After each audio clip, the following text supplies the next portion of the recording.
ഉന്മാദം എന്നുള്ള ഒരു പടം ഇറങ്ങിയിട്ടുണ്ടായിരുന്നു. ഈ ഒരു പടം പോയി കണ്ടു. പടത്തിന്റെ റിവ്യൂ ആണ് നമ്മൾ ഇന്നിവിടെ ചെയ്യുന്നത്. ഈ ഒരു പടം കുഞ്ചാക്കോ ബോബനൊക്കെ മെയിൻ ലീഡ് റോളിൽ വരുന്ന ഒരു പടമാണ്. ലിജോ മോളൊക്കെ ഉണ്ട് കൂടെ. ഷാഹി കബീർ എഴുതിയിട്ടുള്ള ഒരു സ്ക്രിപ്റ്റൊക്കെയാണ്. ഈ ഒരു പടത്തിന്റെ ഒരു അവസ്ഥ എന്താണെന്ന് വെച്ച് കഴിഞ്ഞാൽ, ഒരു ഫസ്റ്റ് ഹാഫ് വരെ അത്യാവശ്യം തരക്കേടില്ലാതെ പടം ഇങ്ങനെ പോകുന്നുണ്ട്. ജസ്റ്റ് ഒരു ഹൊറർ ടൈപ്പ് സാധനമൊക്കെ കാണിച്ചിട്ട് ഇൻവെസ്റ്റിഗേഷൻ മോഡിൽ ഇങ്ങനെ പോയിട്ട് ഇങ്ങനെ ഇന്റർവെല്ല് വരെ എത്തി നിന്നു. അതിനുശേഷം ഇന്റർവെല്ല് കഴിഞ്ഞിട്ട് അങ്ങോട്ടേക്ക് പോകുന്ന സംഭവങ്ങൾ എന്ന് പറഞ്ഞു കഴിഞ്ഞാൽ വളരെ അലക്ഷ്യമായിട്ടുള്ള രീതിയിൽ, ഒരു കാര്യമില്ലാത്ത രീതിയിൽ എന്തൊക്കെയോ കഥകൾ ഇങ്ങനെ പറഞ്ഞു പോവുകയാണ്. പക്ഷെ അതൊന്നും നമ്മളെ പ്രേക്ഷകരെ പിടിച്ചിരുത്താനായിട്ട് പറ്റുന്നില്ല. ആ ഒരു രീതിയിൽ ഇങ്ങനെ പോവാണ്.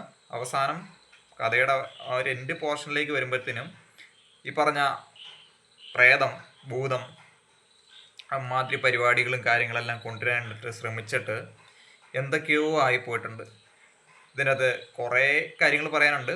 അതിൽ തന്നെ കുഞ്ചാക്കോ ബോബൻ്റെ കാര്യം പറയുകയാണെന്നുണ്ടെങ്കിൽ പുള്ളിയുടെ പാർട്ട് സെറ്റാണ്. നല്ല അതിഗംഭീരമായിട്ട് തന്നെ പുള്ളിയുടെ ആക്ടിങ് കാര്യങ്ങളെല്ലാം പുള്ളി അത് ചെയ്തിട്ടുണ്ട്.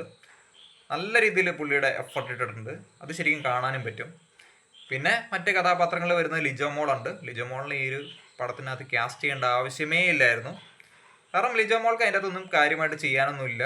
ലിജോ മോൾക്കുള്ള ഒരു സംഗതി അല്ലത്. ലിജോ മോൾക്ക് ചെയ്യാൻ പറ്റുന്ന ഒരു കഥാപാത്രം അല്ലത്. വേറെ ഏതെങ്കിലും ഒരു നടിയെ വെച്ചിരുന്നെങ്കിൽ ഇച്ചിരി കൂടെ ബെറ്റർ ആയനെ പടം. സോ അമ്മാതിരി ഒരു സംഗതിയൊന്നുമല്ല. പിന്നെ കഥാപാത്രങ്ങൾ എന്ന് പറയാനായിട്ട് ഈ പറഞ്ഞ വലിയ വിലപിടിപ്പുള്ള കഥാപാത്രങ്ങളൊന്നും തന്നെ വരുന്നില്ല. അത്ര രീതിയിലുള്ള കാര്യങ്ങളോ സംഭവങ്ങളോ ഒന്നുമില്ല അതിൻ്റെ അത്. ജസ്റ്റ് ഒരു സ്റ്റോറി ഉള്ളൂ, ഒരു മർഡർ സ്റ്റോറി. അത് അന്വേഷിക്കുന്ന, അത് തെളിയിക്കാനായിട്ട് ശ്രമിക്കുന്ന കുഞ്ചാക്കോ ബോബൻ്റെ ഒരു പാർട്ട്. അങ്ങനെ ഒരു കാര്യങ്ങളൊക്കെയാണ്. ഇതിനകത്ത് കുറേ സൂപ്പർ നാച്ചുറൽ എലമെൻറ്റ്, അതായത് ഇങ്ങനെ കുറേ സാധനങ്ങൾ കൊണ്ടുവരാനായിട്ട് ശ്രമിച്ചിട്ടുണ്ട് ഇവർ. ഇവരൊരു വലിയ തീമാണ് ഉദ്ദേശിച്ചിരിക്കുന്നത്. ഒരു പൊളി തീമാണ് ഉദ്ദേശിച്ചിരിക്കുന്നത്. അതായത് ഈ പറഞ്ഞ പ്രേതം കൂടെ നടക്കുന്നു, പ്രേതത്തിൻ്റെ കൂടെ നിന്നിട്ട് കേസ് തെളിയിക്കാനായിട്ട് ശ്രമിക്കുന്നു. അങ്ങനെ ഒരു വമ്പൻ പൊളി സാധനമാണ് ഉദ്ദേശിച്ചത്. പക്ഷെ ഒരു പൊളിഞ്ഞ സ്ക്രിപ്റ്റായിട്ട് അവസാനം ഇത് മാറുകയാണ് ചെയ്തത്. അവസാനമൊക്കെ ആയപ്പോഴത്തേനും നമ്മൾ ഇത് എങ്ങനെയും തിയേറ്ററിൽ നിന്ന് ഇറങ്ങിപ്പോയാൽ മതി എന്നുള്ളൊരു സെറ്റപ്പിലേക്ക് എത്തി കാര്യങ്ങൾ. കാരണം ഒരു തരത്തിലും സംഭവം ഒരിടത്തേക്ക് എത്തുന്നില്ല. ഇങ്ങനെ വഴിതെറ്റി കാര്യങ്ങൾ ഇങ്ങനെ പൊയ്ക്കൊണ്ടിരിക്കുകയാണ്. അതിനിടയിൽ തന്നെ ഈ പറഞ്ഞ ഷാഹി കബീറിൻ്റെ സ്വന്തം ലൈഫ് സ്റ്റോറിയൊക്കെ ഈ ഒരു സിനിമയിലൂടെ കാണിക്കാനായിട്ട് ശ്രമിച്ചിട്ടുണ്ടെന്ന് എനിക്ക് തോന്നുന്നു. പുള്ളി തന്നെ ഈ പറഞ്ഞ സ്ക്രിപ്റ്റ് എഴുതാനായിട്ട് ശ്രമിക്കുന്ന ഒരാളുടെ രീതിയിൽ നിന്ന്, ആ ഒരു കോണിൽ നിന്ന് കഥ നറേറ്റ് ചെയ്യാനായിട്ടൊക്കെ ശ്രമിക്കുന്നുണ്ട്. നമ്മുടെ ഈ ഒരു പടത്തിൻ്റെ അകത്തെ കുഞ്ചാക്കോ ബോബൻ്റെ ക്യാരക്ടർ ഒരു കഥാകൃത്താണ്. അതിനൊപ്പം തന്നെ ഈ പറഞ്ഞ ഒരു പോലീസിൽ ജോലിയുള്ള ഒരാളും കൂടിയാണ്. അപ്പോൾ പോലീസ് ജോലിയിൽ നിന്നുകൊണ്ട് ഈ പറഞ്ഞ തിരക്കഥ എഴുതുന്നൊരു പരിപാടിയാണ് അദ്ദേഹം ചെയ്തുകൊണ്ടിരിക്കുന്നത്. അപ്പോൾ സിനിമ ഫീൽഡിലെ കുറേ കാര്യങ്ങൾ, സിനിമാ കഥകൾ, അങ്ങനെ കുറേ കാര്യങ്ങളെല്ലാം ഇതിൽ ത്രൂ ഔട്ട് വരുന്നുണ്ട്. അതിനൊപ്പം തന്നെ വീട്ടിലെ രംഗങ്ങൾ, ഈ പറഞ്ഞ ലിജോ മോളും കുഞ്ചാക്കോബനും തമ്മിലുള്ള രംഗങ്ങൾ, ഫാമിലിയിൽ സാധാരണമായിട്ടുണ്ടാകുന്ന അടിപിടി, കലഹങ്ങൾ, പ്രശ്നങ്ങൾ, ഇതെല്ലാം ഇങ്ങനെ കാണിച്ചു പോകുന്നുണ്ട്. പക്ഷെ ഇവർ തമ്മിലുള്ള കെമിസ്ട്രി ഒന്നും നല്ല രീതിയിൽ വർക്കൗട്ട് ആയതായിട്ട് എനിക്ക് പേഴ്സണലി തോന്നിയിട്ടില്ല. ലിജോ മോളെ ആദ്യം എടുത്ത് പടത്തിൽ നിന്ന് കളയണം, എങ്കിലേ ഈ പടം ഗതി പിടിക്കുള്ളൂ. കുഞ്ചാക്കോബൻ ഓക്കെയാണ്. കുഞ്ചാക്കോബൻ്റെ പാർട്ട് കാര്യങ്ങൾ, അദ്ദേഹത്തിൻ്റെ ആക്ടിങ് ഒക്കെ നല്ലതായിട്ട് തന്നെ വന്നിട്ടുണ്ട്. പക്ഷെ അതൊക്കെ ഇട്ട് കൊടുത്തിട്ടുള്ള ഈ ഒരു കഥയിലായിപ്പോയി, ഒരു കാര്യവും ഇല്ലാതായിപ്പോയി. ഈ ഒരു സെക്കൻഡ് ഹാഫൊക്കെ ത്രൂ ഔട്ട് വരുമ്പോഴത്തേനും കുറേ കഥാപാത്രങ്ങളും ഫ്ലാഷ് ബാക്ക് ഒക്കെ കാണിക്കുന്നുണ്ട്. എന്തിനാണ് ഇമ്മാതിരി ഫ്ലാഷ് ബാക്ക് എന്ന് എത്ര ആലോചിച്ചിട്ട് മനസ്സിലാവുന്നില്ല.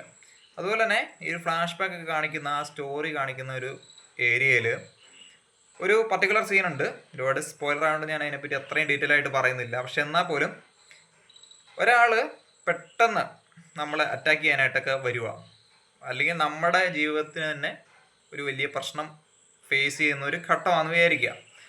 ആ ഒരു സമയത്ത് എന്നിട്ട് നമ്മൾ ഫോണും തുറന്നു പിടിച്ചിട്ട് ഫോട്ടോ എടുക്കാനോ അല്ലെങ്കിൽ വീഡിയോ എടുക്കാനാണോ നമ്മൾ ശ്രമിക്കുന്നത്?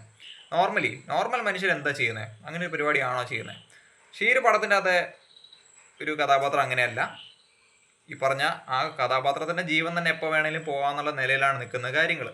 ആ സമയത്ത് ഇദ്ദേഹം ഈ ഒരു കഥാപാത്രം എന്താ ചെയ്യാൻ പോകുന്നത്?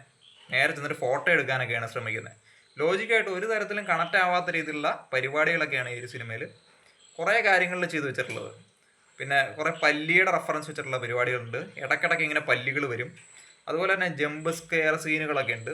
ഇങ്ങനെ നമ്മളെ താഴേക്ക് ഇങ്ങനെ ഓരോ പ്രേതം പോലത്തെ സാധനങ്ങളൊക്കെ മേത്തേക്ക് വന്ന് വീഴുന്ന പോലത്തെ കുറേ കാര്യങ്ങളൊക്കെ കാണിച്ചിട്ട് അത് വെച്ചിട്ട് പേടിപ്പിക്കാനായിട്ട് ശ്രമിക്കുകയാണ്. വേറെ ഒന്നും ഇല്ലാത്തതുകൊണ്ട് ഇതിട്ട് പേടിപ്പിക്കാനുള്ള ശ്രമങ്ങൾ പോലെ നമുക്കത് ഫീൽ ചെയ്യും. ഒരു കാര്യമില്ലാത്ത കുറേ പരിപാടികൾ, പിന്നെ പല്ലിയും ഇതും എല്ലാം കൂടെ കൂട്ടിയിട്ട് ഒരു ഹൊറർ മൂഡ് ക്രിയേറ്റ് ചെയ്യാനൊക്കെ ശ്രമിക്കുന്നുണ്ട്. പക്ഷെ ഒരു ഹൊറർ മൂഡിലേക്ക് എത്തിയിട്ടില്ല. ഇവരങ്ങനെ ഭയങ്കര കഷ്ടപ്പെട്ട് എന്തൊക്കെയോ പേടിപ്പിക്കാനുള്ള ശ്രമങ്ങൾ നടത്തുന്നു എന്നുള്ളതല്ലാതെ നാച്ചുറലായിട്ട് ഒരു കാര്യങ്ങളും വന്നിട്ടില്ല. ഒരു പടത്തിൻ്റെ സ്ക്രിപ്റ്റ് തന്നെ ആ ഒരു രീതിയിലാണ് പോകുന്നത്. ഒരു ഫസ്റ്റ് ഹാഫ് വലിയ കുഴപ്പമില്ലാതെ കണ്ടിരിക്കാൻ പറ്റുമെങ്കിൽ പോലും സെക്കൻഡ് ഹാഫിലേക്ക് വരുമ്പോഴത്തേനും അതിങ്ങനെ താളം തെറ്റി വേറെ എന്തൊക്കെയോ ആയിപ്പോയി. സംഗതി കയ്യിൽ നിന്ന് പോയി എന്നാണ് എനിക്ക് പേഴ്സണലി ഈ പടം കണ്ടുകൊണ്ടിരുന്നപ്പോൾ തോന്നിയത്. ഒരു പടം ക്ലൈമാക്സിലേക്ക് എത്തുമ്പോഴത്തേനും ആ ഒരു രീതിയിലാണ് സംഭവം ഇങ്ങനെയൊക്കെയാണ് എന്നൊക്കെ രീതിയിൽ ഇങ്ങനെ പറഞ്ഞ് ഫലിപ്പിക്കാനായിട്ട് ശ്രമിക്കുന്നുണ്ട്. ചില ക്ലൈമാക്സും ആ ഒരു ശുഭമായിട്ടുള്ള രീതിയിലേക്ക് എത്തിയിട്ടില്ല എന്നാണ് എനിക്ക് പേഴ്സണലി ഈ ഒരു പടത്തെ പറ്റി തോന്നിയത്. ആകെപ്പാടെ ഒരു പടത്തിൻ്റെ അതൊരു മെറിറ്റ് എന്ന് പറയാൻ പറ്റുന്നത് കുഞ്ചാക്കോ മാത്രമാണ്. പുള്ളിയുടെ ഭാഗങ്ങളെല്ലാം പുള്ളി നല്ല രീതിയിൽ തന്നെ ചെയ്തിട്ടുണ്ട്. പുള്ളി സാധാരണ ചെയ്യാറുള്ളതിനേക്കാളും നല്ല രീതിയിൽ ചെയ്തിട്ടുണ്ടെന്ന് എനിക്ക് തോന്നി. പക്ഷെ ഇട്ടുകൊടുത്തിട്ടുള്ള കഥ ഇതായിപ്പോയി. ഇതൊക്കെയാണ് ഈ ഒരു പടത്തിൻ്റെ ഒരു അവസ്ഥ. ഷാഹി കപൂറിൻ്റെ ആ ഒരു കഥ അത്ര കണ്ടങ്ങോട്ട് വർക്കൗട്ട് ആയിട്ടില്ല. പുള്ളി ഉദ്ദേശിച്ചത് ഒരു പൊളി സാധനമായിരിക്കാം, പക്ഷെ അത് വന്നപ്പോൾ പ്രാക്ടിക്കലി എത്തിയപ്പോഴത്തേനും വേറെ രീതിയിലേക്കായി മാറി. ഇതൊക്കെയാണ് ഈ ഒരു പടത്തിൻ്റെ അത് സംഭവിച്ച കാര്യങ്ങൾ. ഇതൊക്കെയാണ് ഉന്മാദം എന്നുള്ള ലേറ്റസ്റ്റ് മൂവി.